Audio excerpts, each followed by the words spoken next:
ধূমপান মদ্যপান স্বাস্থ্যের পক্ষে ক্ষতিকারক। Smoking and drinking are injurious to health. আজ আপনি শুনবেন স্যার আর্থার কনান ডয়েলের শার্লক হোমসের কাহিনী the adventure of the illustrious client, only on Radio Milan 90.4 FM. Do like, share and subscribe our YouTube channel for more audio stories and press the bell icon for notification. এই গল্পে অভিনয় করেছেন অভিক, দীপক, সঙ্গীতা, শুভদীপ, রীতি এবং Sayan. Translation, নাট্যরূপদান এবং poster designing চিন্ময়। সমগ্র পরিচালনা এবং ধ্বনি পরিকল্পনা সায়ন। শুরু হচ্ছে স্যার আর্থার কনান ডয়েলের শার্লক হোমসের কাহিনী the adventure of the illustrious client.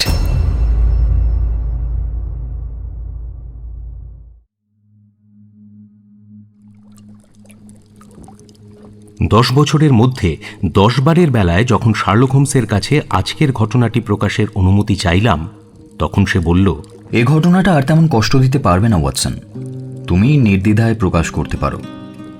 যে ঘটনা আমার বন্ধুর জীবনে একটি পরম মুহূর্ত রূপে দেখা দিয়েছিল তাকে লিপিবদ্ধ করার অনুমতি শেষ পর্যন্ত আমি এইভাবেই পেলাম। আমাদের দুজনেরই টার্কিশ বাথের প্রতি সবসময় একটা দুর্বলতা ছিল।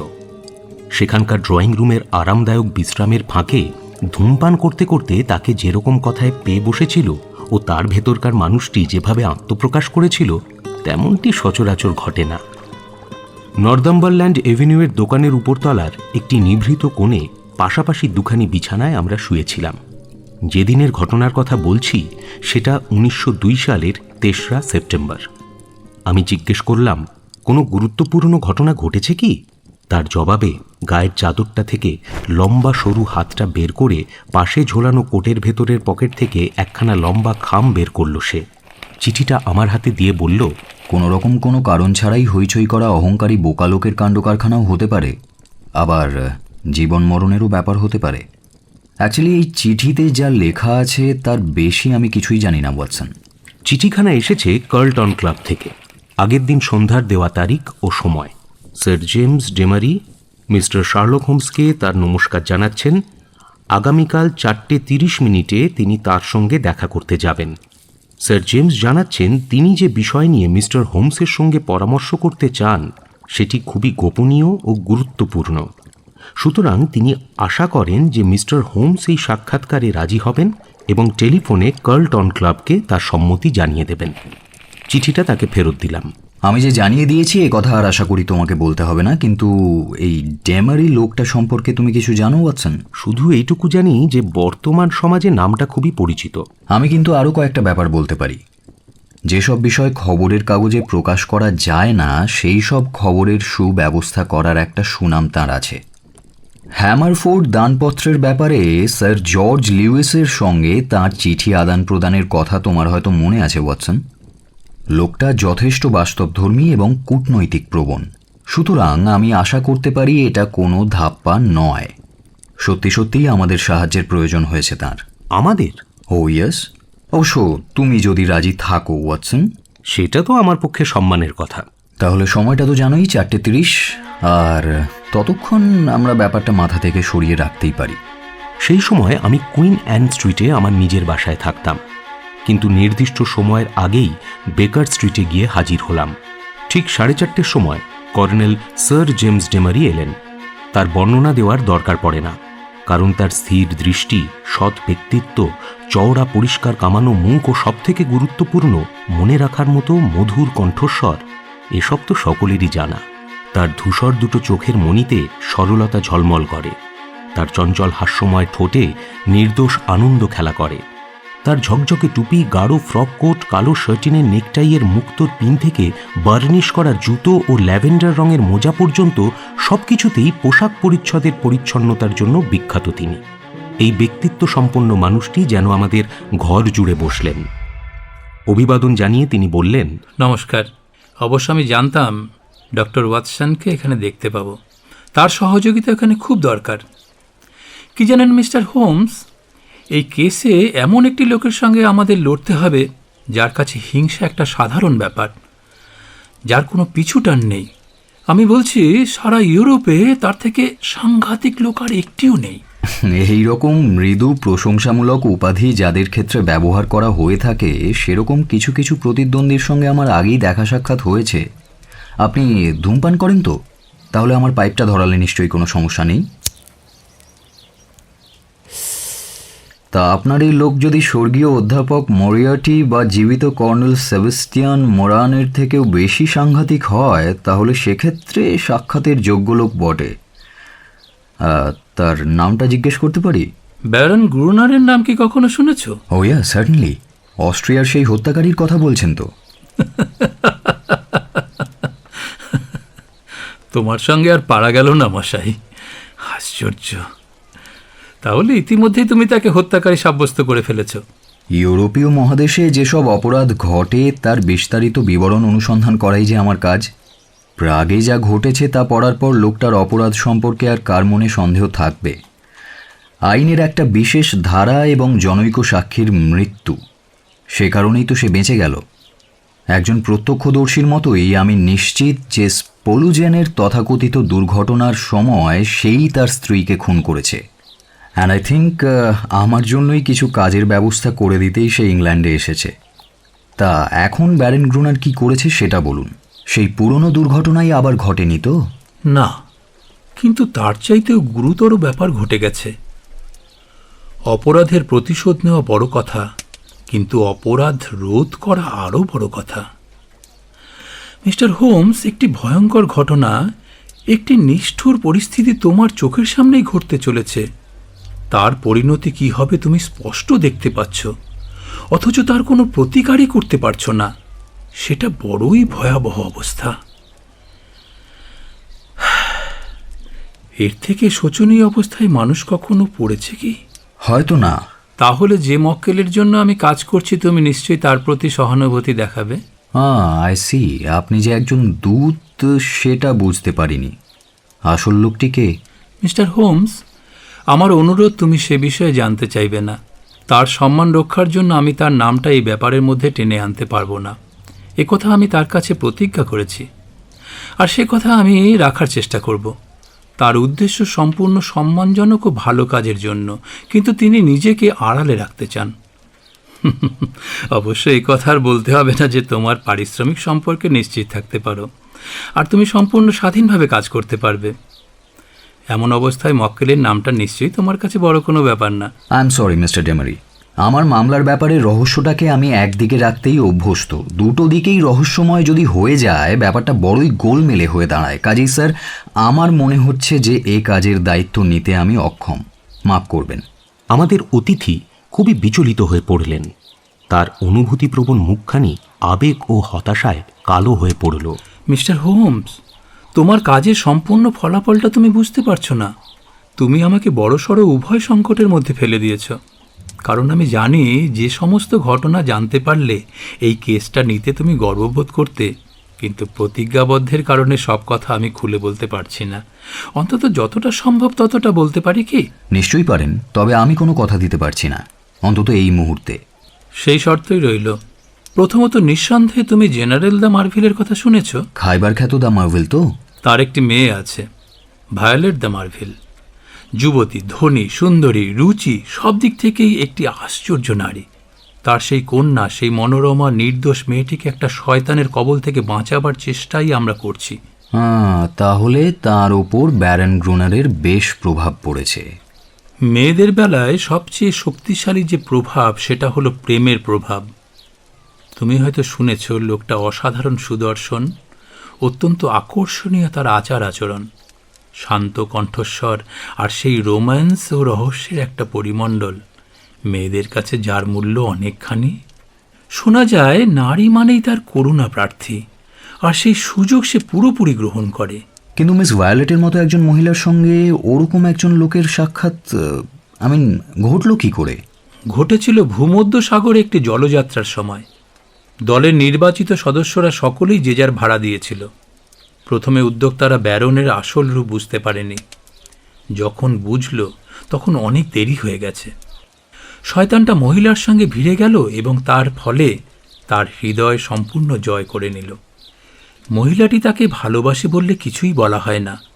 সে বোকার মতো লোকটার পিছন পিছন ঘুরে। লোকটা তার মনকে সম্পূর্ণ আয়ত্ত করে নিয়েছে, যেন তার বাইরে জগৎটা কিছুই নেই। তার বিরুদ্ধে একটি কথাও মহিলাটি শুনতে চায় না। তার এই পাগলামি দূর করার অনেক চেষ্টা করা হয়েছে, কিন্তু সবই বিফলে গেছে। মোট কথা, পরের মাসে সেই লোকটিকে বিয়ে করছে। সে সাবালিকা, তার ইচ্ছাশক্তি লোহার থেকেও কঠিন। কাজেই তাকে কি বাধা দেওয়া যাবে? অস্ট্রিয়ার ঘটনা সে জানে? শয়তানটা তার অতীত জীবনের প্রতিটি জঘন্য কুৎসার কথাই তাকে বলেছে, কিন্তু এমনভাবে বলেছে যে নিজেকে একটি নির্দোষ শহীদ রূপে প্রতিষ্ঠা করতে সক্ষম হয়েছে। মহিলা সবসময় তার কথাই বিশ্বাস করে, অন্য কারো কথাই শোনে না। স্যার ডেমারি, আপনি তো নিজের অন্যমনস্কতায় আপনার মক্কেলের নামটাই বলে ফেললেন। তিনি তো জেনারেল দ্য মার্ভেল। স্যার ডেমারি চেয়ারের মধ্যেই একটু নড়ে চড়ে বসলেন। মিস্টার হোমস, সে কথা বলে তোমাকে আমি ঠকাতে পারতাম, কিন্তু সেটা ঠিক হতো না।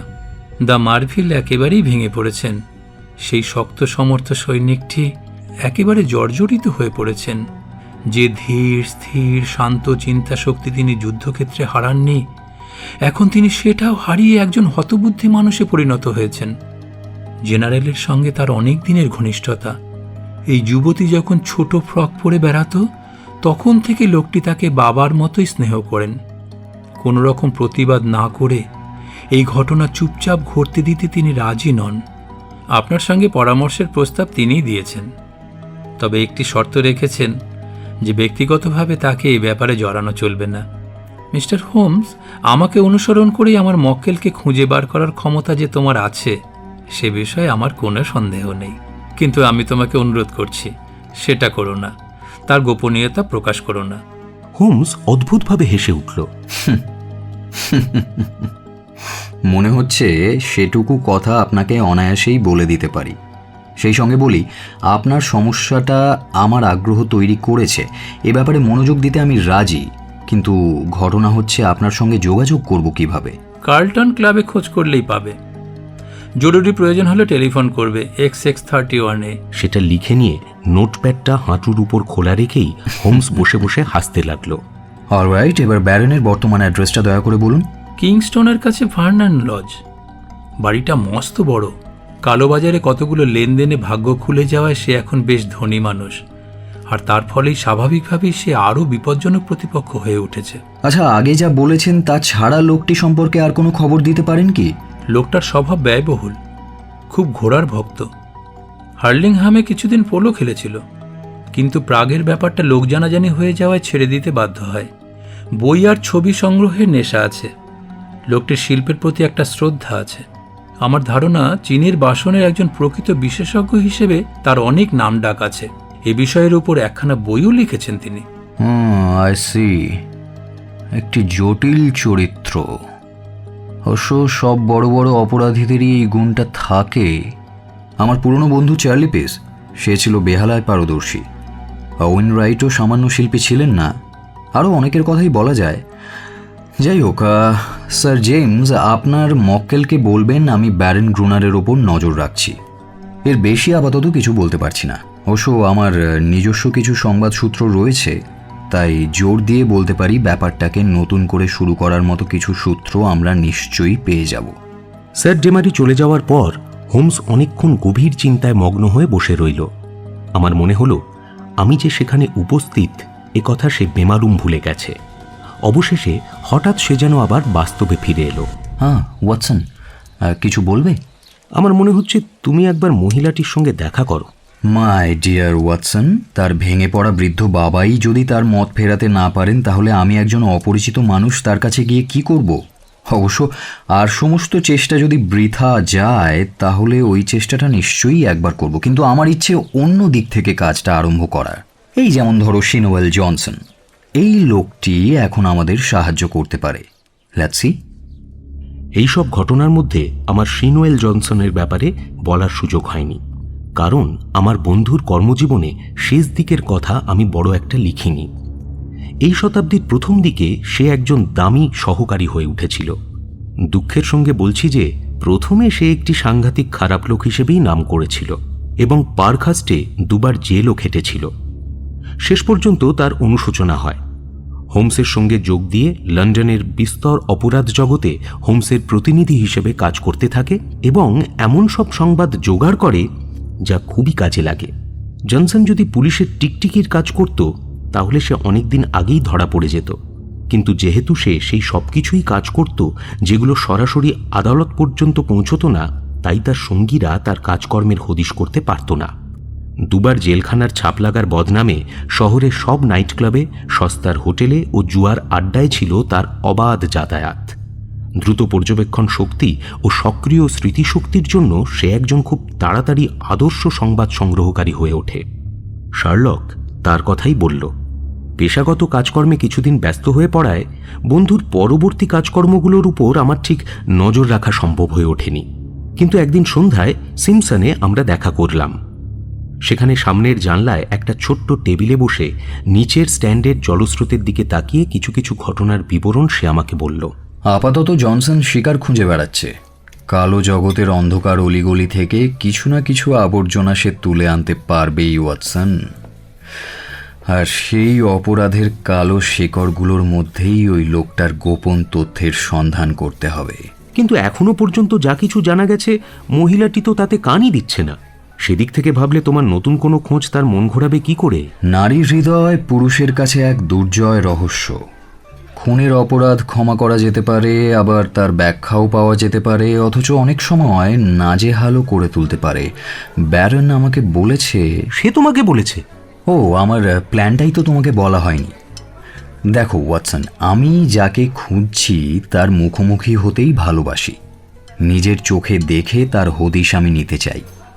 তা জনসনকে যথাযথ নির্দেশ দিয়ে একটা গাড়ি নিয়ে আমি নিজে গিয়েছিলাম কিংস্টোনে। আর সেখানে ব্যারনকে বেশ খোশমেজাজেই পেয়েছিলাম। সে তোমাকে চিনতে পেরেছিল? তার তো অসুবিধে হওয়ার কথা নয় ওয়াটসন। আমার কার্ডটাই তো তাকে পাঠিয়েছিলাম। চমৎকার প্রতিদ্বন্দ্বী সে, বরফের মতো ঠান্ডা, মসৃণ। তোমার কোনো সাধারণ ভদ্র সহকারীর মতোই শান্ত, কিন্তু গোখরো সাপের মতো বিষাক্ত ওয়াটসন। একজন সত্যিকারের অপরাধের রাজা হিসেবেই সে নিজেকে গড়ে তুলেছে। মুখের মধ্যে বিকেলের চায়ের নিমন্ত্রণ জানানোর সম্ভ্রম রেখে মনের মধ্যে জমা করে রেখেছে কবরের মতো গভীর নিষ্ঠুরতা। সত্যি ব্যারন অ্যাডেলবার্ট গ্রুনারের প্রতি আমার দৃষ্টি আকৃষ্ট হয় আমি আনন্দিত ওয়াটসন। তুমি তো বললে সে খোশমেজাজে ছিল। ইঁদুরের সন্ধান পেলে বেড়াল যে খুশিতে ঘুরঘুর করবেই। কারো কারো খোশমেজাজ সাধারণ মানুষের হিংসার চেয়েও মারাত্মক ওয়াটসন। তার অভ্যর্থনাটাই বৈশিষ্ট্যপূর্ণ। সে বলল, মিস্টার হোমস, আমি জানতাম মিস্টার হোমস, আগে হোক বা পরে আপনার সাথে আমার দেখাটা হবেই। নিশ্চয়ই তার মেয়ে ভায়োলেটের সঙ্গে আমার বিয়েটা ভেঙে দেওয়ার জন্যই জেনারেল দ্য মার্ভেল আপনাকে কাজে লাগিয়েছেন, তাই তো? আমি সম্মতি জানালাম। দেখুন মিস্টার হোমস, এতে আপনার সুনামটাই যাবে। এই ব্যাপারে আপনি সফলও হতে পারবেন না। বিপদের কথা নাই বা বললাম, সব চেষ্টাও আপনার বৃথাই হবে। খুব জোর দিয়ে এই কথাটা বলছি, যত তাড়াতাড়ি সম্ভব হাত গুটিয়ে নিন। স্ট্রেঞ্জ, ঠিক এই পরামর্শটাই আমি আপনাকে দিতে চেয়েছিলাম। মিস্টার ব্যারন, আপনার বুদ্ধির প্রতি আমার শ্রদ্ধা রইল, আর আপনার ব্যক্তিত্বের প্রতি যেটুকু আভাস পেয়েছি তাতে আমার শ্রদ্ধা একটুও কমেনি। আপনাকে পরিষ্কারভাবেই সব কথা বলছি। আপনার অতীতকে খুঁড়ে তুলে এনে অকারণে আপনাকে অস্বস্তিতে ফেলতে কেউ চায় না। সেপার তো অনেকদিন আগেই চুকে গেছে। এখন আপনি শান্ত নদীতে পাল তুলে দিয়েছেন, কিন্তু যদি ওই বিয়ের ব্যাপারে আপনি জোরাজুরি করেন তাহলে এমন একদল শক্তিমান শত্রু আপনি সৃষ্টি করবেন যারা আপনাকে ইংল্যান্ড ছাড়া না করে ছাড়বে না। এখন প্রশ্ন হচ্ছে, সেরকম খেলা খেলে লাভটা কি? বরং ওই মহিলাকে ছেড়ে দিলেই আপনি বুদ্ধিমানের কাজ করবেন। আপনার অতীতের ঘটনাগুলো তার নজরে আনলে সেটা আপনার পক্ষে খুব একটা সুখদায়ক বোধহয় হবে না। ব্যারনের নাকের নিচে ছোট্ট একটা মোম লাগানো গোঁপ আছে ওয়াটসন, বুঝলে? দেখতে অনেকটা ওই পতঙ্গের হুলের মতো। আমার কথাগুলো শুনতে শুনতে তার সেই গোঁপ খুশিতে নেচে উঠল। শেষে সে মুচকি হেসে বলল, মিস্টার হোমস, আমার এই খুশি খুশি ভাবের জন্য ক্ষমা করবেন। কিন্তু হাতে কোনো তাস না নিয়ে আপনি খেলায় নেমেছেন দেখে সত্যি আমার খুব হাসি পাচ্ছে। এই কাজটা আর কেউ এর থেকে ভালোভাবে করতে পারতো বলে আমি মনে করি না, কিন্তু তাও ব্যাপারটা করুন তো বটেই। একটাও রঙের তাস আপনার হাতে নেই, যা আছে তা একেবারে নগণ্য। সেটা সম্পূর্ণ আপনার ধারণা। সেটা আমার জানা মিস্টার হোমস, আপনাকে বুঝিয়ে বলছি, কারণ আমার হাতটা এত বড় আপনাকে দেখাতে কোনো অসুবিধা নেই। এই মহিলাটির মন সম্পূর্ণ জয় করার সৌভাগ্য আমার হয়েছে। আমার অতীত জীবনের সম্পূর্ণ প্রিয় ঘটনাগুলি জানার পরেও সে আমার প্রতি বিশ্বাস রেখেছে। তাকে আরও বলেছি কিছু খারাপ ও ষড়যন্ত্রকারী লোক তার কাছে গিয়ে আমার নামে এইসব বলবে। সেই খারাপ ও ষড়যন্ত্রকারী লোকটি যে আপনি, সেটা নিশ্চয়ই বুঝতে পারছেন। তার সাথে কীরকম ব্যবহার করতে হবে সেটাও আমি বলে দিয়েছি। মিস্টার হোমস, পাখির বুলি শেখানো নিশ্চয়ই আপনি শুনেছেন, কাজেই তার ফলাফলটাও নিজেই দেখতে পাবেন। কারণ ব্যক্তিত্ব সম্পন্ন মানুষ কোনো রকম খারাপ বোকামি ছাড়াই তার এই বশে আনার শক্তিকে কাজে লাগাতে পারে। কাজেই সে আপনার জন্য তৈরি হয়েই আছে, আর আপনার সঙ্গে সে যে দেখা করবে সে ব্যাপারেও কোনো সন্দেহ নেই। কারণ একটা ছোট্ট ব্যাপার ছাড়া আর সব ব্যাপারেই বাবার ইচ্ছেকে সে গুরুত্ব দেবে। দেখো ওয়াটসন, এরপর আর কিছুই বলার ছিল না, তাই যতটা সম্ভব হতাশ হয়েই তার কাছ থেকে বিদায় নিলাম। কিন্তু দরজার হাতলে হাত দিতেই সে আমাকে থামিয়ে দিল। ও হ্যাঁ, ভালো কথা মিস্টার হোমস, ফরাসি গুপ্তচর লেব্রকে আপনি চেনেন নাকি? হ্যাঁ, চিনি। তার কি হয়েছিল জানেন তো? শুনেছি কিছু লোক তাকে পিটিয়ে সারা জীবনের মতো পঙ্গু করে দিয়েছে। ঠিক শুনেছেন মিস্টার হোমস, যোগাযোগটা খুবই অদ্ভুত। সে মাত্র 1 সপ্তাহ আগেই আমার ব্যাপারে নাক গলাতে এসেছিল। এই কাজ করবেন না মিস্টার হোমস, এ কাজের ফল ভালো হয় না। অনেকেই সেটা বুঝে গেছে। আমার শেষ কথা এটাই, আপনি আপনার পথে হাঁটুন, আমাকে আমার পথে চলতে দিন। Good bye mister Holmes. সবই তো শুনলে ওয়াটসন, এখনো পর্যন্ত সবকিছুই তোমাকে জানালাম। এবার লোকটাকে বিপজ্জনক বলে মনে হচ্ছে? ভয়ানক বিপজ্জনক। বকবক করা ক্রিমিনালদের নিয়ে আমি কম ভাবি। সেই প্রকৃতির অপরাধী যারা ভাবে বেশি, বলে কম। তোমাকে কি কেসটা সমাধান করতেই হবে? সে মেয়েটিকে বিয়ে করলে সত্যি কি কিছু যায় আসে? দেখো, সে যে তার নিজের আগের স্ত্রীকে খুন করেছে সে ব্যাপারে কোনো সন্দেহ নেই ওয়াটসন, আর সে কথা ভাবলে বলতেই হবে অনেকখানি আসে যায়। তাছাড়া এই মক্কেল, যাকে যাক, সে আলোচনা আপাতত থাক। কফিটা বরং শেষ করে আমার সঙ্গে বাড়ি চলো, কারণ সেখানে শিনওয়েল তার বক্তব্য নিয়ে অপেক্ষায় থাকবে। সত্যি সত্যি তার দেখা পেলাম। বিশাল চেহারা, কর্কশ লাল মুখ, দাঁত ভর্তি। ভেতরের একটি অত্যন্ত ধূর্ত মনের প্রকাশ দুটো কালো চোখে স্পষ্ট। দেখলেই মনে হয় সে তার নিজের রাজ্যের একেবারে গভীরে প্রবেশ করেছিল। তার পাশেই বসেছিল একটি অ্যাসিডে পুড়ে যাওয়া মুখের তরুণী।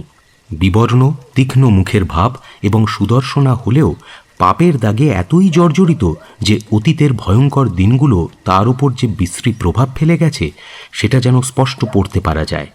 তার পরিচয় দিতে গিয়ে নিজের মোটা হাতটা তার দিকে ইঙ্গিত করে শিনওয়েল বলল, এই হলো মিস কিটি উইন্টার। এর কাছে যা খবর আছে না, আপনি কল্পনাও করতে পারবেন না মিস্টার হোমস।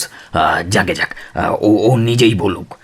মিস্টার হোমস, আপনার চিঠি পাওয়ার 1 ঘন্টার মধ্যেই আমি পাকড়াও করি ওকে। আমাকে পাও তো সোজা। জনসন তো ঠিকানা জানেই। জনসন, তুমি আর আমি তো পুরনো বন্ধু। আর এই জগতে ন্যায় বিচার বলে যদি কিছু থাকে, তাহলে তো নরকে আমাদের চাইতেও নিচের তলায় আরও একজনের থাকা উচিত। আর তাকেই তো আপনি খুঁজছেন মিস্টার হোমস। তোমাদের ইঙ্গিত আমি বুঝতে পারছি মিস উইন্টার, আর তোমাদের উদ্দেশ্য। সে যেখানে থাকার যোগ্য সেখানে পাঠানোর কাজে যদি আমরা কোনো রকম সাহায্য করতে পারি, তাহলে আমি আপনার কাছে কৃতজ্ঞ থাকব। সদ্য পরিচয় হওয়া মেয়েটি হিংস্র উৎসাহের সাথে কথাটা বলল। তার কঠিন সাদা মুখে ও জলজলে দুটো চোখে যে তীব্র ঘৃণার প্রকাশ ছিল তা কোনো কোনো মেয়ের মধ্যে কখনো কখনো দেখা যায়, তবে পুরুষদের বেলায় কখনোই হয় না বললেই চলে। আমার অতীতকে ঘাঁটাবেন না মিস্টার হোমস, সেটা এখানেও নেই সেখানেও নেই, কিন্তু আমি আজ যা হয়েছি তার জন্য একমাত্র ব্যারেনি দায়ী। তাকেও যদি টেনে নিচে নামাতে পারতাম। রাগে ও প্রতিশোধের চিন্তায় মেয়েটি পাগলের মতো দুটো হাত মুঠো করে আকাশে ছুড়ল। উফ, যে অন্ধকারে সে আমাকে ছুঁড়ে দিয়েছে তাকেও যদি সেখানে টেনে নামাতে পারতাম। পরিস্থিতিটা এক্স্যাক্টলি কি তুমি জানো? জনসন আমায় সব বলেছে। এবার সে অন্য একটি মেয়ের পিছু নিয়েছে, ও বিয়েও করতে চাইছে। আপনি সেটা বন্ধ করতে চান। দেখুন, এই জানোয়ারটা সম্পর্কে আপনি অনেক কিছু জানেন বলেই হয়তো কোনো বুদ্ধিমতী ভালো মেয়েকে তার সঙ্গে বসবাস করতে দিতে চাইছেন না। কিন্তু সে যে বুদ্ধিটাই হারিয়ে ফেলেছে, সে ভালোবাসায় এতটাই পাগল হয়ে গেছে যে লোকটা সম্পর্কে কোনো কথাই সে শুনতে চায় না। আচ্ছা, খুনের কথা বলা হয়েছে? হ্যাঁ। কি আশ্চর্য, তার মনের জোর তো কম নয়। সে বলছে এসব মিথ্যে গুজব রটানো হয়েছে। তার সামনে আপনি প্রমাণগুলো তুলে ধরতে পারেননি? সে কাজে তুমি আমাদের সাহায্য করতে পারো। আমি নিজেই কি একটা প্রমাণ নই? তার সামনে গিয়ে যদি আমি বলি আমাকে লোকটা কিভাবে ব্যবহার করেছে। তুমি কি সেটা বলবে? বলবো মানে? কেন বলবো না? তাহলে একবার চেষ্টা করে দেখা যেতে পারে, কিন্তু তার পাপের কথা প্রায় সবই সে মেয়েটিকে বলেছে এবং মেয়েটি তাকে ক্ষমাও করে দিয়েছে। তাই আমার মনে হয় নতুন করে সে আর বিষয়টি তুলতে চাইবে না। সেটাই সবচেয়ে চিন্তার বিষয়। আমি আপনাকে বলছি সে সব কথা বলেনি। যে হত্যাকাণ্ড নিয়ে এত হইচই হয়েছিল সেটা ছাড়া আরও দুটো খুনের ব্যাপার আমি জানি। মধুর গলায় কারো একটা সম্পর্কে কিছু বলতে বলতে হঠাৎ তারপরেই এক দৃষ্টিতে আমার দিকে তাকিয়ে সে বলতো 1 মাসের মধ্যে সেই মানুষটি মারা গেছে। কিন্তু কি জানেন, ব্যাপারটা তখন আমার নজরে পড়েনি। সে সময় আমিও যে তাকে ভালোবেসেছিলাম। ভাবতাম সে যা করতো সেটাই ভালো, এই বোকা মেয়েটা এখন যেমন করছে। কিন্তু একটা জিনিস আমাকে খুব ভাবিয়ে তুলেছিল, সত্যি বলছি। কিন্তু তার ওই বিষাক্ত মিথ্যেগুলো আমাকে সব ভুলিয়ে রাখতো। না হলে সেই রাতেই আমি ওকে ছেড়ে দিতাম। ওর কাছে একটা বই আছে, একটা ব্রাউন কালারের লেদারের বই, তালা লাগানো। বইয়ের মলাটটা সোনালি। সে রাতে মনে হয় একটু বেশি মাতাল হয়ে গিয়েছিল, না হলে ওই বইটা আমাকে দেখাতো না। বইটা কিসের? বলছি মিস্টার হোমস, মানুষ যেরকম ফড়িং বা প্রজাপতি সংগ্রহ করে ও তেমনি নারী সংগ্রহ করে, আর সেজন্য যথেষ্ট গর্ববোধও করে। সবই ওই বইটিতে রেখে দেয়, নাম, বিবরণ, সব কিছুই। একটা জঘন্য বই, এমন বই যা নর্দমা থেকে উঠে আসা কোনো লোকও সংগ্রহ করতে চাইবে না। হয়তো সে ওই বইটির নাম দিতে পারে আমার ধ্বংস করা আত্মারা।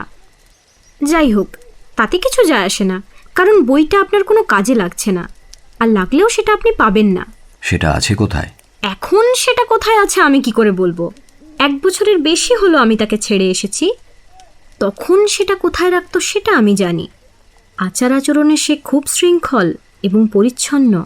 কাজেই হয়তো বা ভেতরে স্টাডিতে পুরনো আলমারির মধ্যে ছোট খোপটার মধ্যেই সেটা আছে। তার বাড়িটা চেনেন কি? হ্যাঁ, তার স্টাডিতে গিয়েছিলাম আমি। গিয়েছেন? বাহ, আজ সকালে কাজ শুরু করলেও আপনি দেখছি খুব একটা পিছিয়ে নেই। ব্যারন দেখছি এবারে একজন যোগ্য প্রতিদ্বন্দ্বী পেয়েছে।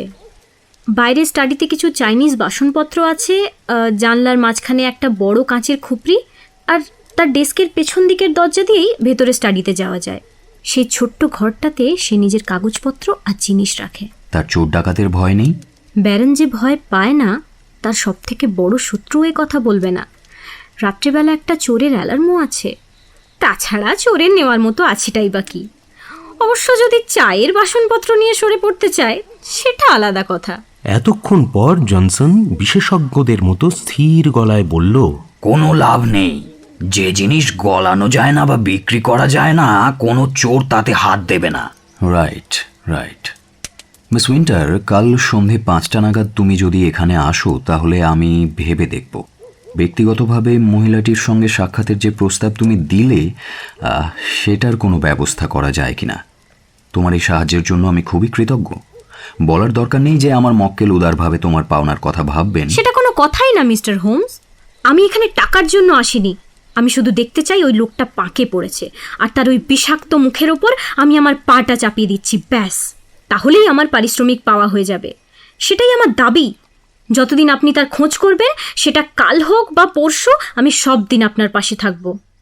আমাকে কোথায় পাবেন সেটা জনসন আপনাকে সবসময় বলে দিতে পারবে। তার পরের দিন সন্ধ্যার আগে হোমসের সঙ্গে আমার দেখা হয়নি। সে সময় আমরা স্ট্র্যান্ড রেস্তোরাঁয় বসে খাচ্ছিলাম। তার সাক্ষাৎকারের ফল কি হলো তা জিজ্ঞেস করায় সে তার কাঁধ দুটো ঝাঁকালো। তারপর যে কাহিনী সে বলল, সেটা সত্যিকারের জীবনের সঙ্গে মানিয়ে নেওয়ার জন্য তার কঠোর শুকনো বিবরণকে আমি একটু ভিজিয়ে নিচ্ছি। সাক্ষাৎকারের ব্যবস্থা করতে কোনো অসুবিধে হয়নি, কারণ বিয়ের ব্যাপারে বাবার মতামতের বিপক্ষে যাওয়ার প্রায়শ্চিত্ত করার জন্য বাকি ছোট বড় সব কথাই সে শুনে চলছে। জেনারেল ফোনে আমাদের জানালেন যে সব ব্যবস্থা পাকা।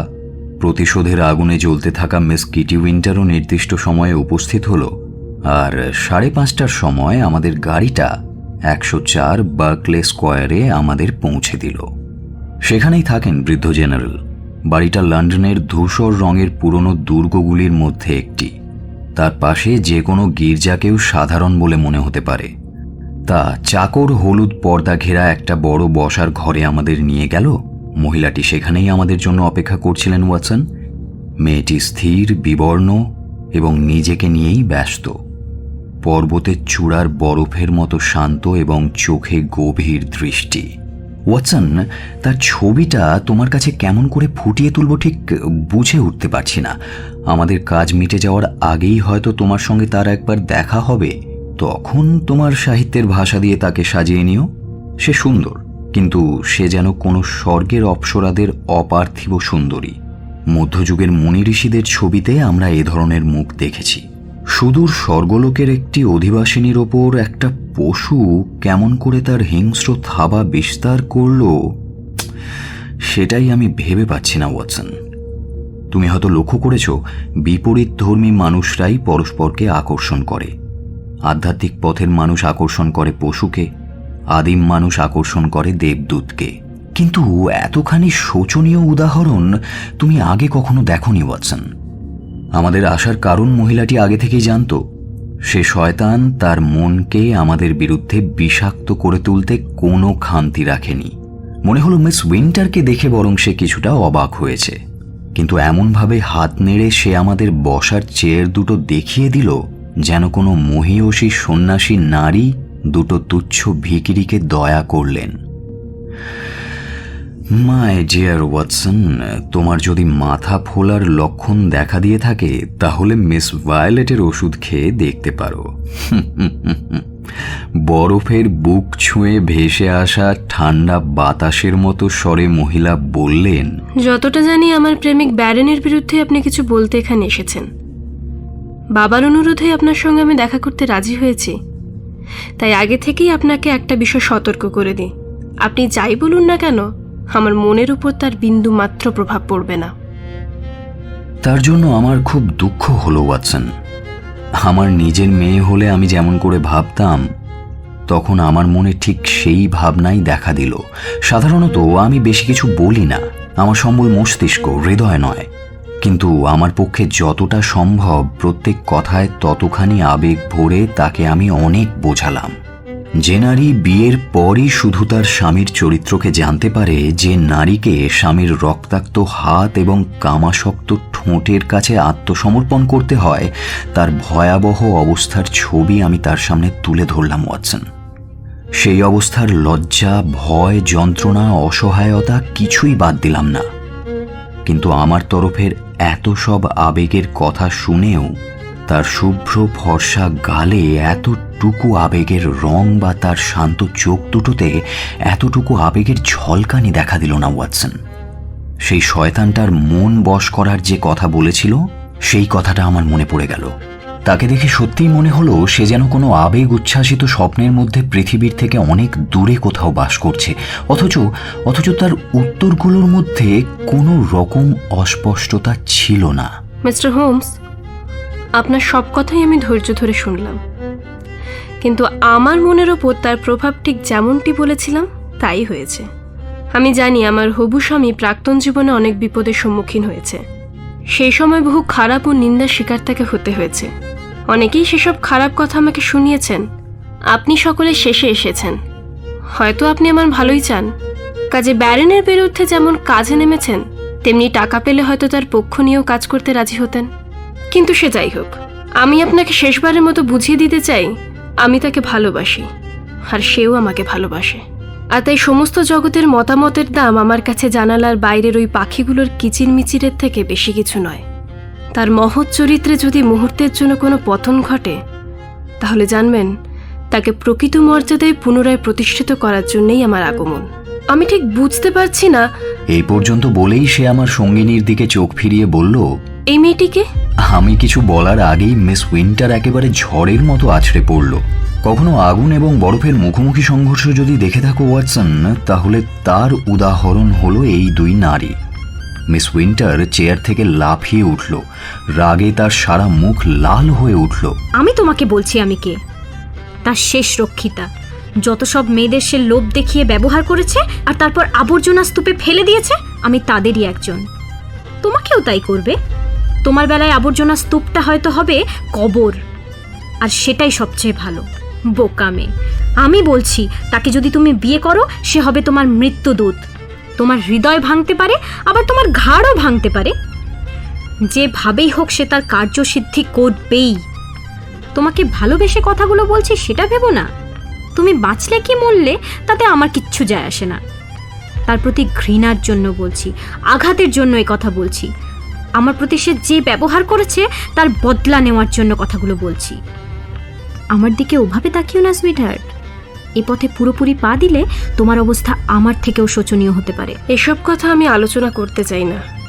শেষবারের মতো বলছি, আমার হবু স্বামীর জীবনের 3টি অধ্যায়ের কথা আমি জানি, আর এও জানি যে তখন কোনো পাপ যদি সে করেও থাকে, তাহলে সেজন্য আজ আন্তরিকভাবে অনুতপ্ত। 3টি অধ্যায়? বোকা মেয়ে, তুমি কিচ্ছু জানো না। যখন জানবে তখন আর কিছুই করার থাকবে না, কিচ্ছু না। এ কথা বলে মিস উইন্টার এমনভাবে সামনের দিকে ছুটে গেল, আমি যদি তার কোমরটা না ধরে ফেলতাম ওয়াটসন, তাহলে সে হয়তো মিস ভায়োলেটের চুলের মুঠি চেপে ধরত। মিস্টার হোমস, দয়া করে এই সাক্ষাৎকার শেষ করুন। বাবার কথা মতোই আপনার সঙ্গে আমি দেখা করেছি, কিন্তু এই মিথ্যে প্রচার শুনতে আমি একদমই বাধ্য নই। টানতে টানতে তাকে দরজার কাছে নিয়ে গেলাম।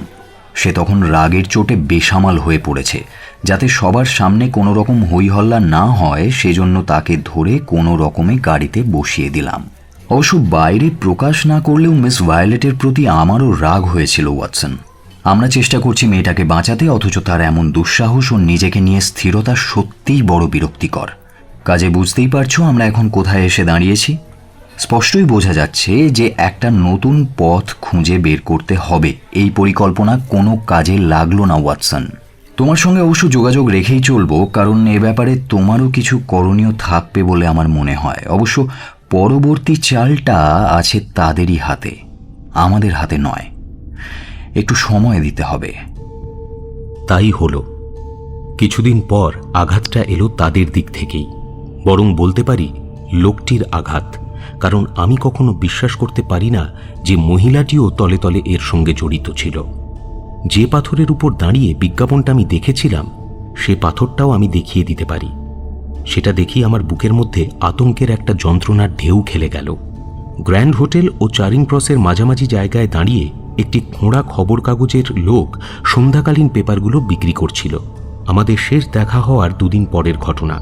হলুদের উপর কালো অক্ষরে এই ভয়ঙ্কর সংবাদ শিরোনামটি ছাপা হয়েছে, হত্যার উদ্দেশ্যে শার্লক হোমসের উপর আক্রমণ।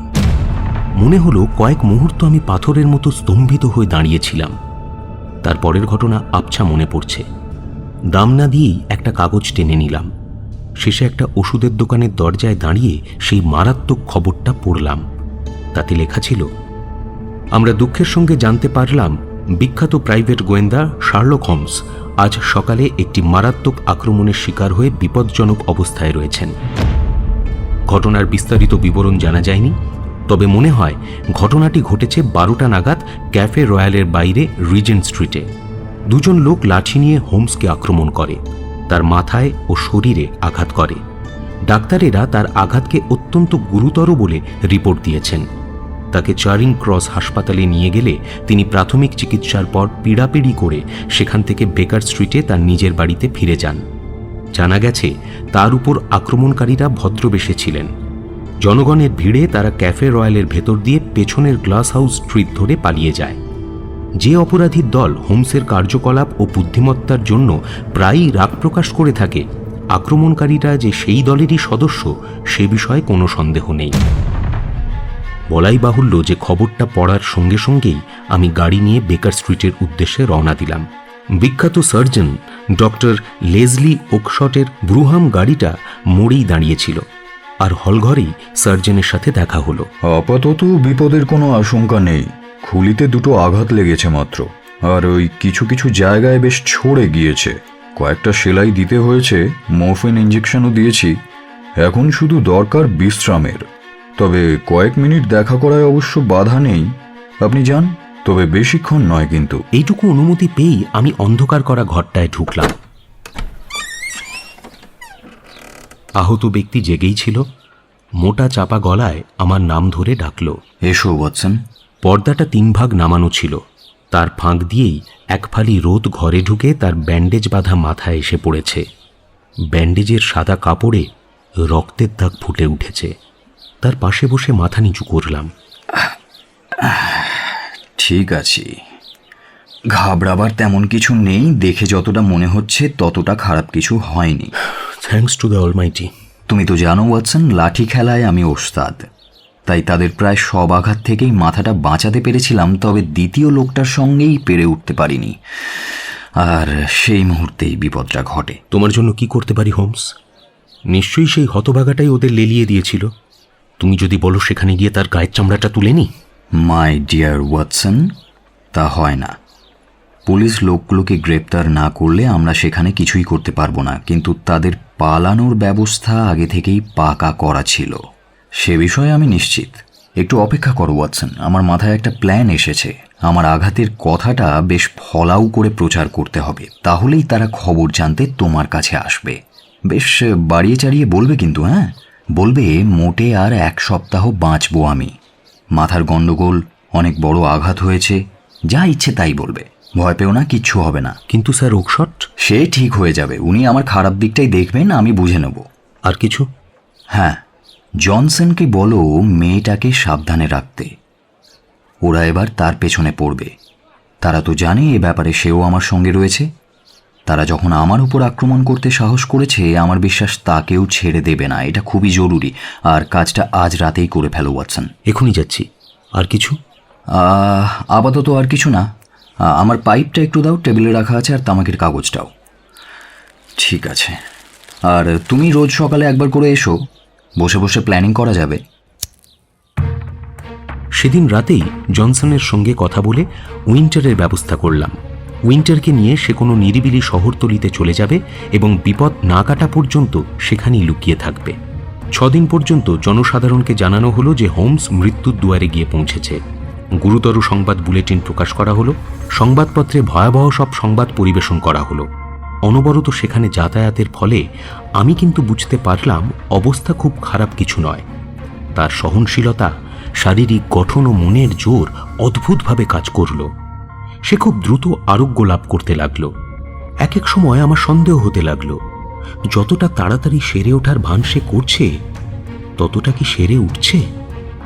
মানুষটার চরিত্রে এমন একটা আত্মগোপনীয়তা আছে যে মাঝে মাঝে বেশ নাটকীয় মনে হয়, এবং তার ঘনিষ্ঠতম বন্ধুও টের পায় না তার মতলবের কথা।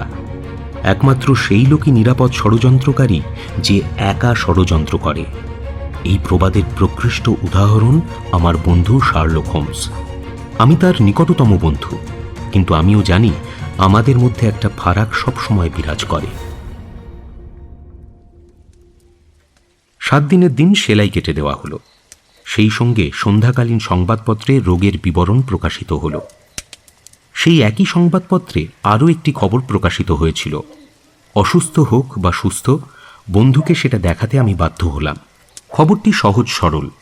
রুডিটানিয়া নামের যে জাহাজখানা শুক্রবার লিভারপুল থেকে ছাড়বে, তার যাত্রীদের মধ্যে আছে Baron Elbert Gruner. General de মার্ভিলের একমাত্র কন্যা মিস ভায়োলেট দ্য মার্ভিলের সঙ্গে তার আসন্ন বিয়েটা হওয়ার আগেই যুক্তরাষ্ট্রে কিছু জরুরি আর্থিক কাজকর্ম সেরে ফেলতে তাকে সেখানে যেতে হচ্ছে। ঠান্ডা শান্ত মনোযোগের সঙ্গে হোমস খবরটা শুনল। তার মুখ দেখেই বুঝলাম খবরটা তাকে ভীষণভাবে আঘাত করেছে। শুক্রবার, মাত্র আর 3টে দিন। শয়তানটা নির্ঘাত বিপদ বুঝে সরে পড়ার মতলব করছে, কিন্তু তা হতে দেওয়া যাবে না ওয়াটসন। লর্ড হ্যারির দিব্যি সে যেতে পারবে না।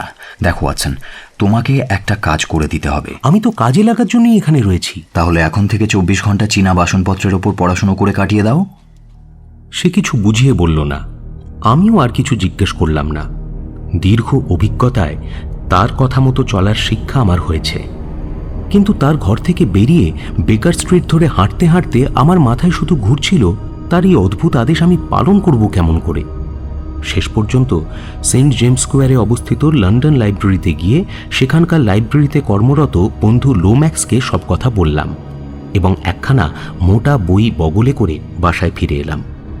শুনেছি একজন ব্যারিস্টার একটা মামলা ঘটিত ব্যাপারকে এমনভাবে মুখস্থ করে যে সোমবারের একজন বিশেষজ্ঞ সাক্ষীকে সে হেলায় জেরা করতে পারলেও শনিবারের আগেই সে সব কথা বেমালুম ভুলে যায়।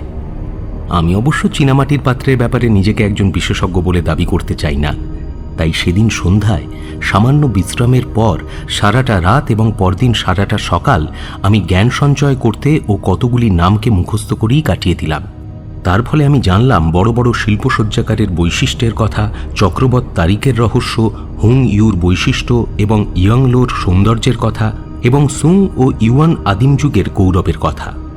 পরদিন সন্ধ্যায় এইসব জ্ঞান নিয়ে সুসজ্জিত হয়ে হোমসের ঘরে গিয়ে হাজির হলাম। সে তখন বিছানা ছেড়ে উঠেছে।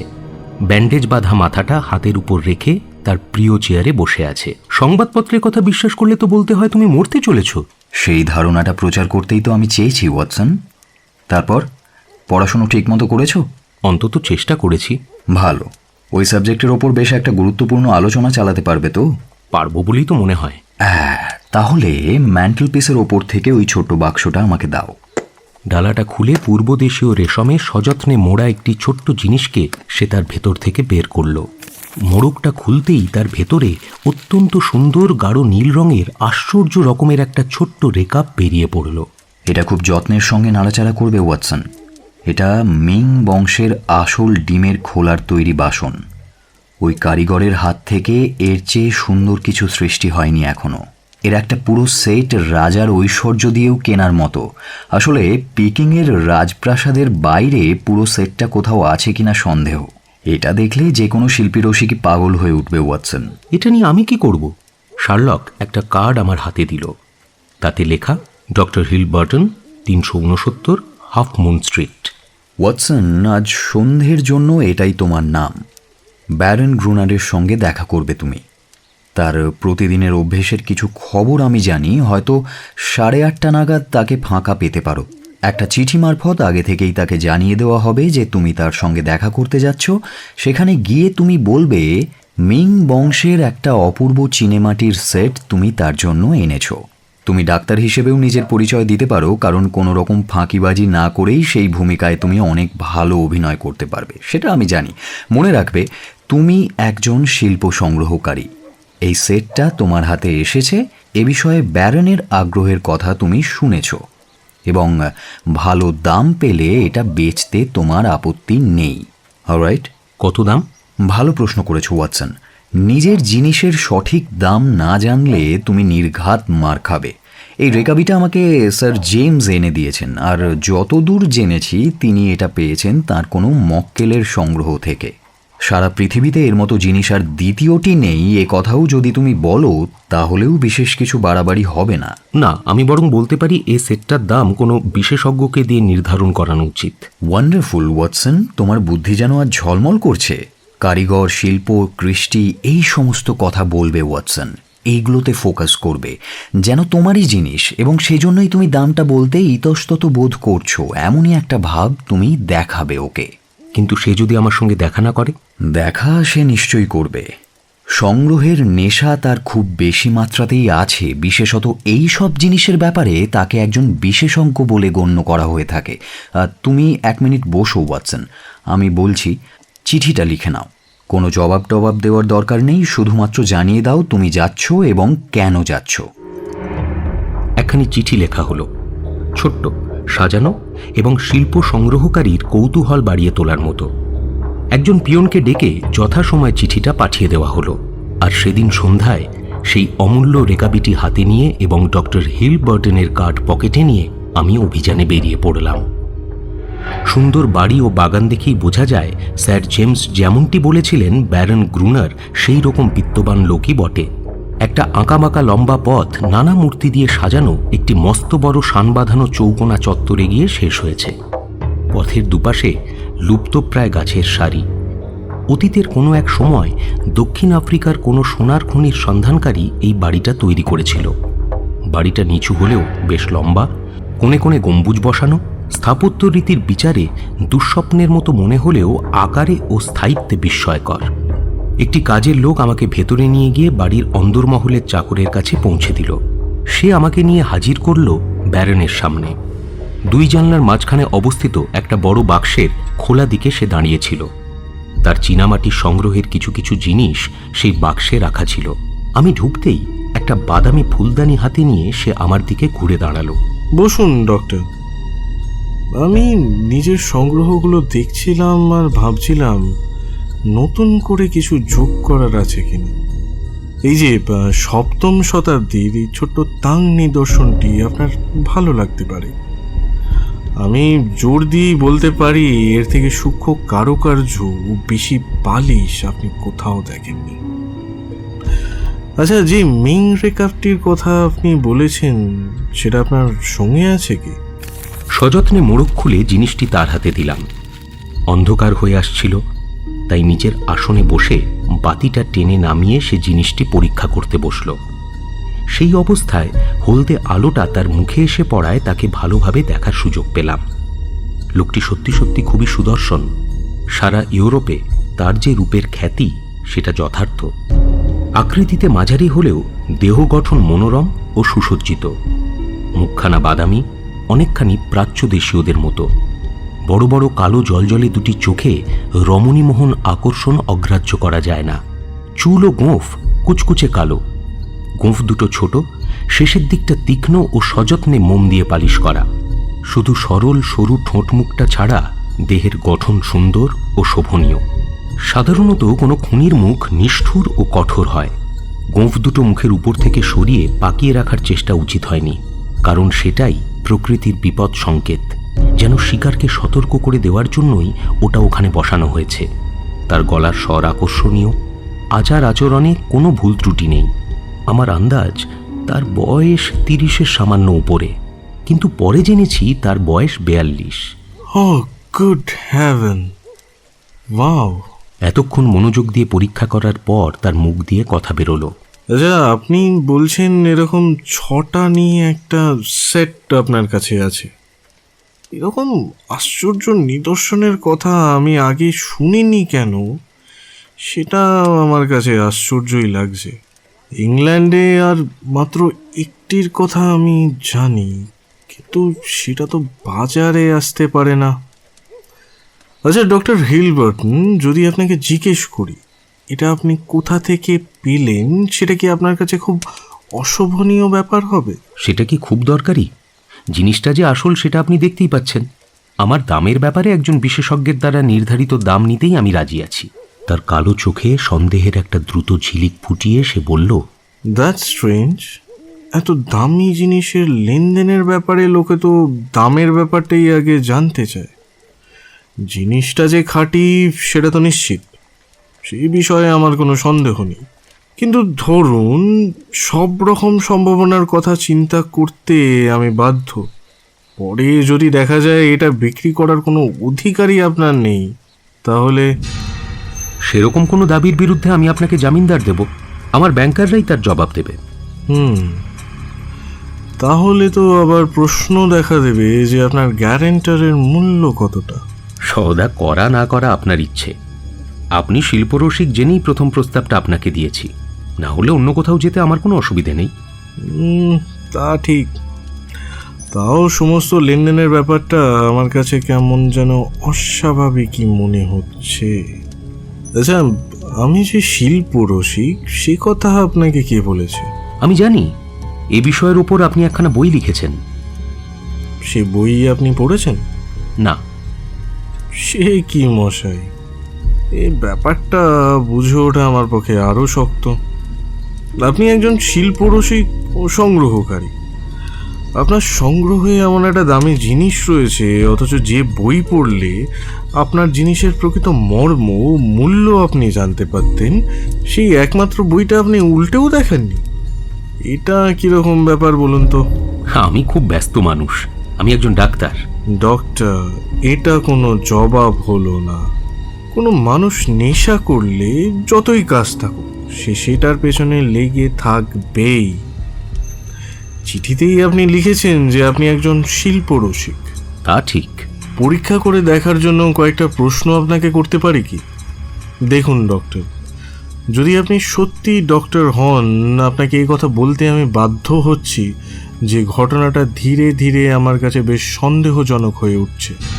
আমি আপনাকে জিজ্ঞেস করতে চাই, সম্রাট সমু সম্পর্কে আপনি কি জানেন, এবং নারার নিকটবর্তী সোসোইনের সঙ্গে তার সম্পর্কটাই বা কি? সে কি, এতে ঘাবড়ে গেলেন? আচ্ছা, তাহলে উত্তরের উই বংশ এবং চীনামাটির ইতিহাসে তার স্থান সম্পর্কে কিছু বলুন। রাগের অভিনয় করে আমি চেয়ার থেকে লাফিয়ে উঠলাম। এটা অসহ্য। আমি এখানে এসেছি আপনার একটা উপকার করতে, স্কুলের ছাত্রের মতো পরীক্ষা দিতে আসিনি। হতে পারে এ বিষয়ে আমার জ্ঞান আপনার থেকে কম, কিন্তু যেরকম আপত্তিকরভাবে আপনি প্রশ্নগুলো আমাকে করছেন তাতে কোনো জবাবই আমি দেব না। সে আমার দিকে স্থির দৃষ্টিতে তাকিয়ে রইল। তার চোখ থেকে সেই বিষণ্ণ জলজলে ভাব মুছে গেল। এখন যেন তার দুটো চোখ উত্তেজনায় জলজল করছে। দুটো নিষ্ঠুর ঠোঁটের ফাঁকে দাঁতগুলো ঝকমক করে উঠল। আসল খেলা কি বলুন তো? আপনি একজন গুপ্তচর, হোমসেরই কোনো লোক। আমার সঙ্গে কোনো চালাকি করতে এসেছেন। শুনেছি লোকটা মরতে বসেছে, তাই তার সাকরেতকে পাঠিয়েছে আমার উপর নজর রাখতে। বিনা অনুমতিতে আপনি এখানে ঢুকেছেন, কিন্তু ঈশ্বর জানে ডক্টর, এখানে ঢোকা যতটা সহজ, বেরিয়ে যাওয়া তত সোজা নয়। সে লাফিয়ে উঠে দাঁড়াতেই আমি কয়েক পা পিছিয়ে গেলাম। লোকটি তখন রাগে দিশেহারা, তাই তার দিক থেকে আক্রমণের জন্য আমি তৈরি হলাম। হয়তো প্রথম থেকেই সে আমাকে সন্দেহ করেছিল। নিশ্চয়ই এই জেরার সময় আসল সত্যিটা তার কাছে ধরা পড়ে যায়, কিন্তু তাকে ঠেকাতে পারবো এমনটা আশা করাও আমার পক্ষে ঠিক হয়নি। পাশে একটা ড্রয়ারে সে হাত ঢুকিয়ে তাড়াতাড়ি কিছু হাতড়াতে লাগলো। সেই সময় সে যেন কিছু শুনতে পেল, কারণ সে কান পেতে দাঁড়িয়ে পড়ল। কে? ব্যারন চেঁচাতে চেঁচাতে তার পেছনের ঘরের দিকে ছুটে গেল। দুপা এগিয়ে আমি সোজা দরজার কাছটায় পৌঁছে গেলাম। ভেতরে যা দেখলাম তার একটা স্পষ্ট পরিষ্কার ছবি আমার মনে সব দিনের জন্য আঁকা থাকবে। বাগানের দিকে জানলাটা হাট করে খোলা, তারই পাশে রক্তাক্ত ব্যান্ডেজ বাঁধা মাথায় ফ্যাকাশে মুখটা নিচু করে একটা ভয়ঙ্কর ভূতের মতো দাঁড়িয়ে আছে স্বয়ং শার্লক হোমস। পর মুহূর্তেই জানলার ফাঁক দিয়ে সে ছুটে গেল বাইরের লরের লতার ঝোপে। আমি তার শরীরের সরসর শব্দ শুনতে পেলাম। কে ওখানে? রাগে গর্জে উঠে বাড়ির মালিক খোলা জানলার দিকে ছুটে গেল। আর ঠিক তখনই মুহূর্তের মধ্যে ঘটনাটা ঘটে গেল। তবু আমি অস্পষ্ট দেখতে পেলাম একটা হাত, মেয়ে মানুষের হাত, পাতার ভেতর থেকে বেরিয়ে এলো। আর ঠিক সেই মুহূর্তে ব্যারনও ভয়ঙ্কর চিৎকার করে উঠল। জল, জল, ফর গডস সেক, জল দাও। সে চিৎকার সারা জীবন আমার মনে থাকবে। দুই হাতে মুখটা চেপে ধরে সারা ঘরে ঘুরে ঘুরে সে ভীষণভাবে দেওয়ালে মাথা ঠুকতে লাগলো। তারপর কার্পেটের উপর পড়ে যন্ত্রণায় কুঁকড়ে গড়াগড়ি খেতে লাগলো। আর্তনাদের পর আর্তনাদ, সারা বাড়ি সেই চিৎকারে প্রতিধ্বনিত হতে লাগলো। পাশের টেবিল থেকে একটা কাঁচের জলের পাত্র নিয়ে তার সাহায্যের জন্য ছুটে গেলাম। আর ঠিক সেই সময় বাড়ির চাকররা ছুটে এলো। আমার মনে আছে ব্যারনের পাশে হাঁটু গেড়ে বসে তার বিভৎস মুখটা তুলে ধরতেই একজন চাকর অজ্ঞান হয়ে পড়ল। তীব্র অ্যাসিডে তার সারা মুখটা পুড়ে গেছে। কান ও থুতনির কাছ থেকে তখনও অ্যাসিড গড়িয়ে পড়ছে। একটা চোখ এরই মধ্যে সাদা হয়ে চকচক করছে, অন্য চোখটা লাল হয়ে ফুলে উঠেছে। মাত্র কয়েক মিনিট আগে যে মুখের আমি এত প্রশংসা করেছি, সেই মুখটা দেখে মনে হলো যেন একখানা সুন্দর ছবির উপর শিল্পী একটা ভেজা পচা স্পঞ্জ বুলিয়ে দিয়েছে। সারা মুখটা অস্পষ্ট, বিবর্ণ, অমানসিক ও ভয়ঙ্কর হয়ে উঠেছে। কম কথার মধ্যে আমি অ্যাসিড অ্যাটাকের মূল ব্যাপারটা চাকরদের বুঝিয়ে বললাম। কেউ জানলা টপকে গেল, অন্যরা বাগানের দিকে ছুটে গেল। বাইরে তখন অন্ধকার, বৃষ্টি শুরু হয়ে গেছে। চিৎকার করতে করতে ব্যারন বারবার প্রতিশোধের জন্য সেই মেয়েটিকে ধিক্কার দিতে লাগলো। আমি জানি এসে বজ্জাত মেয়ে ছেলে Kitty winter. I will see you, Kitty Winter. কি শয়তান মেয়ে ছেলে। এর ফল তাকে পেতে হবে। হায় ঈশ্বর, এর যন্ত্রণা আমি সহ্য করতে পারছি না। হায় ঈশ্বর। তার মুখটা তেল দিয়ে ধুয়ে দিলাম, পোড়া জায়গাগুলোতে তুলো চেপে দিলাম, একটা মরফিন ইঞ্জেকশনও দিলাম। এই আকস্মিক আঘাতে তার মন থেকে আমার প্রতি সব সন্দেহ দূর হয়ে গেল। এমনভাবে সে আমার হাত দুটো চেপে ধরল যেন আমার দিকে একদৃষ্টে চেয়ে থাকা ওই দুটো মরা মাছের মতো চোখকে সারিয়ে তোলার ক্ষমতা আমার আছে। যে পাপ তার জীবনে এই বীভৎস ভয়ঙ্কর পরিণতি এনেছে তা যদি না জানতাম তাহলে হয়তো তাকে দেখে আমিও কেঁদে ফেলতাম। জ্বলন্ত হাত দিয়ে যেভাবে সে আমাকে চেপে ধরেছিল সেটা আমার মোটেই ভালো লাগছিল না। যখন তার পারিবারিক চিকিৎসক একজন বিশেষজ্ঞকে নিয়ে হাজির হলো তখন আমি দায়িত্ব থেকে ছাড়া পেলাম। একজন পুলিশ ইন্সপেক্টর হাজির হলো, তাকে আমার আসল কার্ডটা দিলাম। সেটা না দিলেই অকারণ বোকামো হতো, কারণ স্কটল্যান্ড ইয়ার্ডের লোকেরা হোমসের মতো আমাকেও দেখলেই চিনতে পারে। তারপর সেই বিষণ্ণ ভয়ঙ্কর বাড়ি ছেড়ে আমি বেরিয়ে এলাম। 1 ঘন্টার মধ্যে পৌঁছে গেলাম বেকার স্ট্রিটে। হোমস তার পরিচিত চেয়ারে বসেছিল। তাকে খুবই ফ্যাকাশে ও বিভ্রান্ত দেখাচ্ছে। পুরনো আঘাত ছাড়াও সন্ধ্যার ঘটনাগুলোর ধাক্কায় তার শক্ত মস্তিষ্কের কার্যক্ষমতাও বোধহয় ভেঙে পড়েছিল। ভয়ে ভয়ে সে আমার মুখ থেকে ব্যারনের বর্তমান অবস্থার কথা শুনতে লাগলো। পাপের মাসুল ওয়াটসন, পাপের মাসুল আগে হোক বা পরে তাকে দিতেই হতো। টেবিল থেকে একটা বাদামি বই তুলে নিয়ে সে আরও বলল, ঈশ্বর জানেন তার পাপের ঘড়া পূর্ণ হয়েছিল ওয়াটসন। এই বইটার কথাই সেই মেয়েটি বলেছিল, কিটি উইন্টার। এতেও যদি এ বিয়ে না ভেঙে যায় তাহলে আর কিছুতেই ভাঙবে না। কিন্তু ওয়াটসন, বিয়েটা এতেই ভেঙে যাওয়া উচিত, ভাঙতে বাধ্য। কোনো আত্মমর্যাদা সম্পন্ন নারী এ জিনিস বরদাস্ত করতে পারে না, পারা উচিত নয়। এটাই কি তার ভালোবাসার নথিপত্র? অথবা তার লালসার দিনলিপি, যা ইচ্ছে তাই বলতে পারো। এটার কথা কিটি উইন্টার যখন বলেছিল তখনই বুঝতে পেরেছিলাম একবার যদি এটা হাতে পাই তাহলে আর কোনো প্রমাণের দরকার হবে না। কিন্তু সে কথাটা কাউকে বলিনি, কারণ কিটি রাগের মাথায় ভায়োলেটের কাছে কথাটা ফাঁস করে দিতে পারত। ওটা নিয়ে অনেক ভেবেছি আমি, কিন্তু কি জানো ওয়াটসন, আমার ওপর আক্রমণী সুযোগটা এনে দিল। কারণ ব্যারন তখন ভেবেছিল আমার থেকে সতর্কতার আর বিন্দু মাত্র প্রয়োজন নেই, আর তাতেই আমার সুবিধে হয়ে গেল। হয়তো আমি কিছুদিন দেরি করতাম, কিন্তু তার আমেরিকা যাওয়ার জন্যই আমাকে তাড়াতাড়ি কাজটা হাতে নিতে হলো ওয়াটসন। এই রকম একটা প্রমাণ সে কিছুতেই এখানে রেখে যাবে না, কাজেই তাড়াহুড়ো করেই আমাদের কাজে নামতে হলো। কিন্তু রাত্রে চুরি করা অসম্ভব, সে সতর্কতামূলক সব ব্যবস্থাই করে রেখেছে।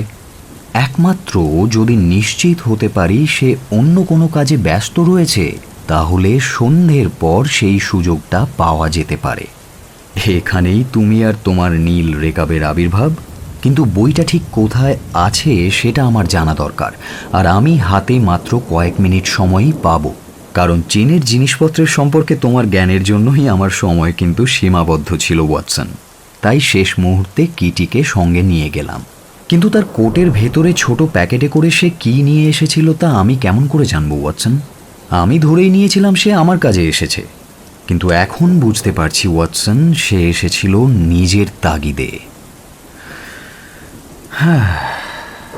ব্যারন কিন্তু ধরে ফেলেছিল আমি তোমার লোক এবং তুমি আমাকে পাঠিয়েছ। সে যে বুঝতে পারবে সে ভয়টা আমিও করেছিলাম ওয়াটসন, কিন্তু বইটা পাওয়ার পক্ষে দরকারি সময়টুকু তুমি তাকে আটকে রাখলেও তার অলক্ষ্যে ওটা নিয়ে পালাবার পক্ষে দরকারি সময় তাকে আটকে রাখতে পারোনি। আরে স্যার জেমস, আসুন আসুন, বসুন। আমরা সত্যিই খুব খুশি হয়েছি আপনাকে দেখে। আমাদের ডাকেই স্যার জেমস এসে হাজির হয়েছেন। গভীর মনোযোগ সহকারে হোমসের মুখে সমস্ত ঘটনাটার বিবরণ শুনলেন। সবটা শুনে তিনি বলে উঠলেন, তুমি বিস্ময়কর কাজ করেছো, দারুণ। কিন্তু ওয়াটসনের বর্ণনা মতে তার আঘাত যদি ততটা ভয়ঙ্করই হয়ে থাকে, তাহলে তো ওই বিভৎস বইটাকে ব্যবহার না করেই এই বিয়ে বন্ধ করার চেষ্টা সফল হবে। হোমস মাথা নাড়াতে লাগলো। ভায়োলেটের মতো মেয়েরা সেভাবে কাজ করে না স্যার জেমস। নষ্ট হয়ে যাওয়া মুখ, কুৎসিত দেখতে, এই সমস্ত জিনিস তাদের কাছে ম্যাটার করে না। শুধুমাত্র দৈহিক দিক থেকেই নয়, নৈতিক দিক থেকেও তাদের সম্পর্কটা ভাঙতে হবে, এবং একমাত্র এই বইটাই আবার তাকে শক্ত মাটিতে দাঁড় করাতে পারে। এ বইটা ব্যারনের নিজের হাতের লেখা, কাজেই ভায়োলেট এটা মেনে নিতে পারবে না। স্যার জেমস রেকাব ও বই দুটো নিয়ে গেলেন। আমার যাওয়ারও সময় হয়ে গিয়েছিল, তাই আমিও তার সঙ্গেই বেরিয়ে গেলাম। তার জন্য একটা ব্রুহাম দাঁড়িয়েছিল। সে গাড়িতে লাফ দিয়ে উঠতেই কোচওয়ানকে গাড়ি ছেড়ে দেওয়ার নির্দেশ দিল। কোচওয়ান গাড়ি ছেড়ে দিল। লোকটি জানলা দিয়ে তার ওভারকোটের অর্ধেকটা বাইরে বের করে দিল। জানলার ফ্রেমের উপর পারিবারিক অস্ত্রচিহ্নটা কোর্টে ঢাকা পড়ে গেল, কিন্তু তা সত্ত্বেও সেটা আমি এক নজর দেখে নিলাম। অবাক হয়ে আমি হতভম্ব হয়ে গেলাম। হুঁশ ফিরতেই আমি আবার ফিরে গিয়ে দৌড়ে সিঁড়ি বেয়ে হোমসের ঘরে ঢুকলাম। মস্ত বড় সংবাদটা তাকে জানাতে আমি চেঁচিয়ে বললাম, আমাদের মক্কেলটি যে কে আমি তা আবিষ্কার করতে পেরেছি। উনি হলেন... জানি ওয়াটসন, জানি। হোমস আমাকে তার হাত তুলে বাধা দিয়ে বলল, তবে আমাদের কাছে চিরকালের জন্য তিনি একজন অনুগত বন্ধু এবং রসিক ভদ্রলোক হয়েই থাকুন। তার এই পরিচয়ই যথেষ্ট। সন্দেহজনক বইটা কিভাবে ব্যবহার করা হয়েছিল আমি জানি না। যেভাবেই হোক স্যার জেমস ঠিক ব্যবস্থাই করেছে, অথবা এটাই আরও বেশি সম্ভব যে যুবতীর বাবার উপরেই এই কাজের দায়িত্বটা দেওয়া হয়েছিল। আসল কথা হলো আমাদের আশা মতোই ফল হয়েছিল। 3 দিন পর দ্য মর্নিং পোস্ট পত্রিকায় একটি খবর প্রকাশিত হলো যে ব্যারন ও ভায়োলেটের বিয়েটা হচ্ছে না। অ্যাসিড ছুঁড়ে মারার গুরুতর অভিযোগে অভিযুক্ত মিস কিটি উইন্টারের মামলার প্রথম শুনানিটাও এই পত্রিকায় বেরিয়েছিল। বিচারে এমন কতগুলি ঘটনা প্রকাশ পেল যার ফলে এ ধরনের অপরাধের ক্ষেত্রে সবথেকে কম শাস্তি যা হতে পারে তাই হয়েছিল।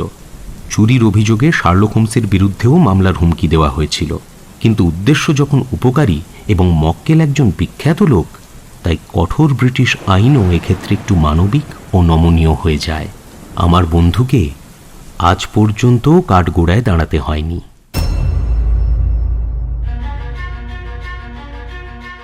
এতক্ষণ আপনি শুনছিলেন স্যার আর্থার কনান ডয়েলের শার্লক হোমসের কাহিনী, the adventure of the illustrious client, only on Radio Milan 90.4 FM.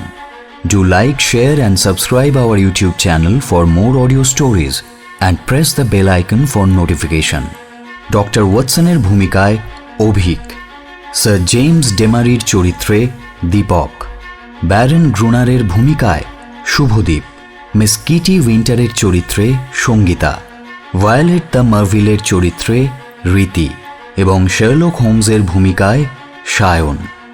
Translation, নাট্যরূপদান এবং পোস্টার ডিজাইনিং চিন্ময়। সমগ্র পরিচালনা এবং ধ্বনি পরিকল্পনা সায়ন। আগামী সপ্তাহে আরও একটা নতুন গল্প নিয়ে হাজির হব আমরা। শুনতে থাকুন রেডিও মিলন 90.4 FM।